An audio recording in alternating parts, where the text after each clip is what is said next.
প্রাকৃতিক সপ্তাশ্চর্য প্রতিযোগিতার প্রারম্ভিক পর্বে জনাব মোহাম্মদ লিয়াকত আলীর প্রত্যক্ষ পৃষ্ঠপোষকতায় সুন্দরবন সমর্থক কমিটি বাংলাদেশ গঠিত হয়। 2007 সাল থেকে শুরু হয় সুন্দরবনের পক্ষে উদ্বুদ্ধকরণ ও ভোটের জন্য ব্যাপক প্রচার অভিযান। দেশের বিভিন্ন অঞ্চল ও বিদেশে সুন্দরবনের পক্ষে ভোট দেওয়ার জন্য নাগরিক উদ্যোগ গড়ে তোলেন।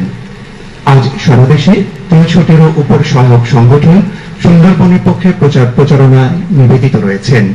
এই সকল সামাজিক সংগঠন সমূহের মধ্যে সেতু বন্ধন তৈরি ও ঐক্যবদ্ধ কর্মসূচি গ্রহণের ফলে 2010 সালে গড়ে ওঠে সুন্দরবন সমর্থক জাতীয় সমন্বয় কমিটি।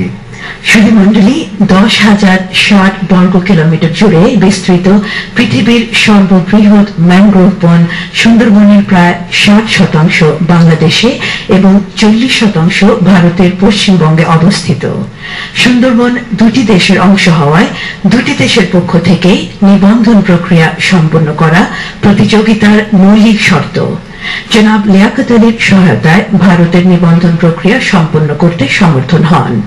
একই সময় সুন্দরবনের পক্ষে দায়িত্ব পালনের জন্য ভারতে গড়ে ওঠে অফিসিয়াল সাপোর্টিং কমিটি। তার উদ্যোগে ভারতীয় অফিসিয়াল সাপোর্টিং কমিটির পারস্পরিক সহযোগিতার মাধ্যমে ব্যাপক ভোট প্রচারণার উদ্যোগ গ্রহণের সমঝোতা চুক্তি স্বাক্ষরিত হয়। এরপর থেকে ভারত সুন্দরবনের পক্ষে ব্যাপক প্রচারণা শুরু করে। সুন্দরবনের পক্ষে ভোট প্রচারণায় জনাব মোহাম্মদ লিয়াকত আলীর নিরলস প্রচেষ্টায় ইতিমধ্যে যুক্তরাজ্য, যুক্তরাষ্ট্র, ইতালি, জাপান ও মালয়েশিয়ার প্রবাসী বাংলাদেশিদের নিয়ে গঠিত হয়েছে নাগরিক কমিটি।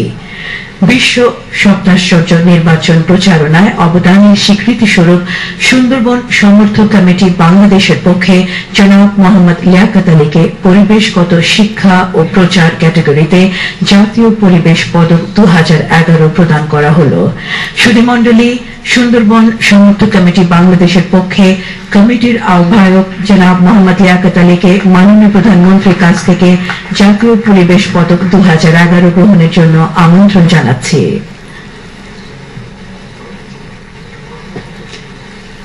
জনাব মোহাম্মদ লিয়াকত আলী মাননীয় প্রধানমন্ত্রীর কাছ থেকে জাতীয় পরিবেশ পদক 2011 গ্রহণ করলেন।